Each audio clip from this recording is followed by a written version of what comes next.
이번 시간에는 의식의 흐름 글쓰기에 대해서 안내해 드릴게요. 자기 자신과 더 깊이 만나고 싶은 분들에게 제가 지난 영상에서 안내해 드렸어요.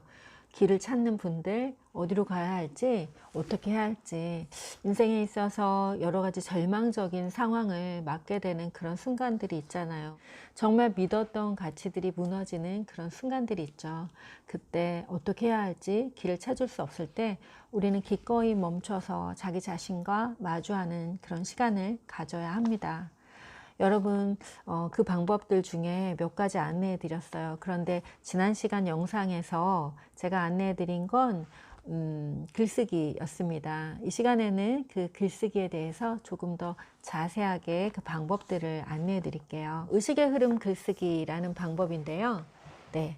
마음성장학교, 제가 쓴 마음성장학교에 잘 안내가 되어 있습니다. 66페이지에 안내가 되어 있는데요. 이 책의 첫 번째 챕터, 두려움 없는 존재, 내면 아이. 두려움 없는 존재, 내면 아이라는 챕터에 소개가 돼 있어요. 저는 내면 아이에 대해서 두려운 존재가 아닌 두려움이 없는 창조적인 존재라고 생각합니다. 여러분이 글쓰기를 통해서 또 내면 아이를 만나실 수도 있을 거예요. 제가 구독자 500명 되는 날 마음성장학교 8주 과정을 여러분과 함께 유튜브에서 진행하겠다고 공약을 올려드렸습니다. 여러분 여러 가지 영상들 공유해 주시고 주변에 40대, 50대 인생의 여정 가운데 정말 어떻게 살아야 할지 모르겠다라고 생각하는 그런 여성들 함께 모였으면 좋겠어요. 그리고 30대 엄마들을 위한 다양한 콘텐츠들도 올릴 예정입니다.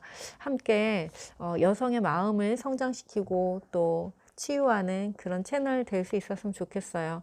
자, 이제 다시 글쓰기로 돌아가서 글쓰기 얘기 드릴게요. 의식의 흐름 글쓰기.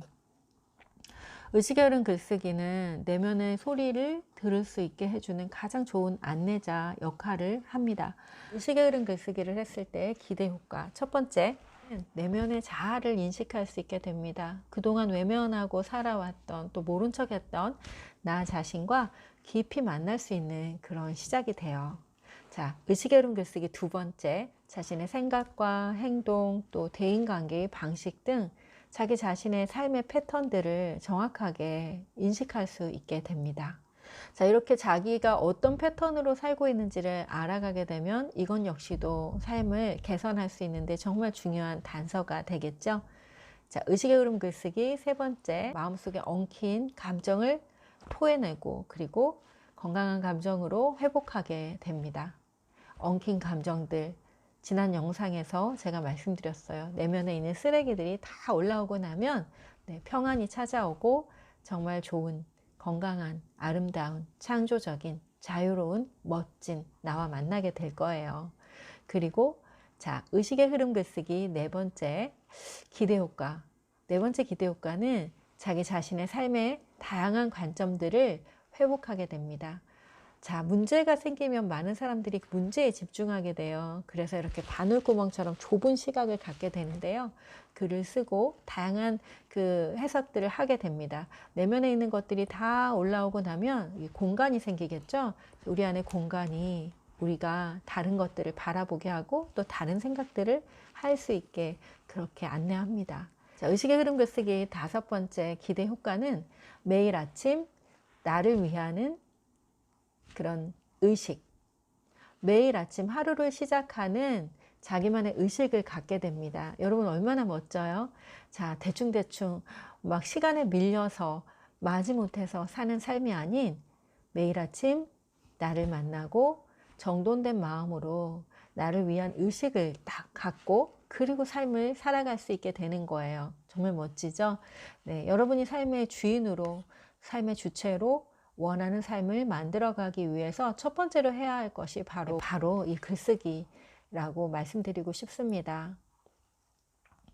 자, 엉클어진 마음 무엇이든지 좋아요. 맞춤법 같은 거 신경 쓰지 말고 무엇이 올라오든지 있는 그대로 느껴지는 그대로 여러분 쓰면 됩니다. 자, 그렇게 계속 써보세요. 그리고 또 쓰다가 너 뭔지 모르겠다라고 했을 때 저에게 또 질문 남겨주세요. 자, 한 가지 정말 중요한 팁이 있는데요. 제가 코칭을 통해 만난 분 중에 나는 한 10년이 넘게 내 마음의 글을 계속 썼다. 그래서 나는 많은 걸 알게 됐다. 아, 그랬구나. 우리 엄마가 나를 그렇게 구박했구나. 그래서 내가 이렇게 살고 있구나. 엄마가 늘 나에게 죽일년이라고 했구나. 그래서 내가 이렇게 죽지 못해 안간힘을 쓰면서 살고 있구나. 이렇게 많은 것들을 알게 되었고, 자기 존재가 스스로를 어떻게 돌봐야 하는지에 대한 깨달음도 있었대요. 그런데 반복적으로 그 에너지로 계속 빠져드는 자신을 보게 되었답니다. 여러분, 글쓰기를 20분, 30분, 40분, 막 1시간씩 이렇게 하다 보면 우리는 소설을 쓰게 돼요. 네, 소설.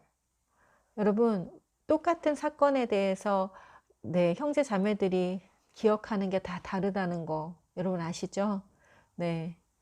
나의 기억과 나의 언니의 기억과 나의 동생의 기억이 다릅니다. 같은 집에서 같은 경험을 했는데도 말이죠. 그래서 내 기억이 진실이 아니에요. 진실이 아닌 기억을 가지고 그 속에 감정에 휘말려서 계속 글을 쓰고 또 재생산하다 보면 우리는 그 감정의 노예가 될 수밖에 없어요. 그래서 내면의 흐름 글쓰기는 딱 20분에서 길어야 30분 알람을 맞춰놓고 하는 것도 좋습니다. 그리고 글을 다 쓴 다음에는 자, 마지막 줄을 딱 긋고 거기에 오늘의 통찰을 써보는 거예요. 가만히 숨을 한번 깊이 들이셨다가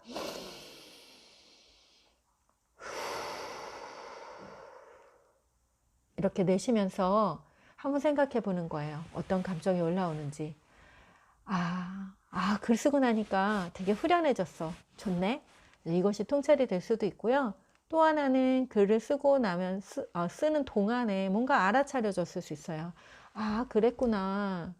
그것은 나의 잘못이 아니구나. 또는 내가 이렇게 했어야 했구나.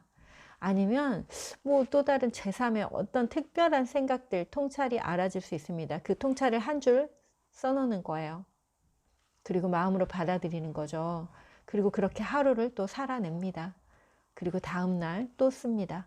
자, 이렇게 조금씩 조금씩 자신을 돌아보고 사실에 입각해서 판단하지 않고 모든 것을 받아들이고 그리고 알아차린 것들을 또 기록하고 그렇게 삶을 또 살아내고 그리고 그 다음날 또 마주하는 나를 있는 그대로 받아들이고 또 표현하고 거기서 또 알아지는 통찰을 쓰고 이렇게 반복해 나갈 때 우리의 삶은 나선형으로 조금씩 조금씩 성장하는 삶으로 나가게 되죠. 그렇게 10년씩 20년씩 걸리지도 않습니다. 여러분 몇 달, 100일 정도만 한번 써보세요. 그러면 아마 글이 바뀌게 될 거예요. 쓰레기가 나오는 글에서 무언가 해보고 싶은 나로, 무언가 계획하는 나로 오늘은 이런 걸 한번 해볼까? 사랑하는 나를 위해 내가 이 일을 한번 해보면 좋겠어. 나는 이렇게 살고 싶어. 하고 과거의 어느 순간에서부터 나와 현실에 땅을 붙이고 그리고 미래를 바라보는 나로 변화되어 있는 나를 발견하게 되실 거예요.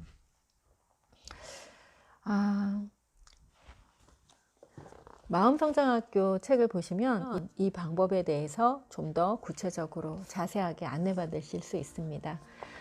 여러분 오늘도 평안하시고 행복하세요. 여러분 축복합니다.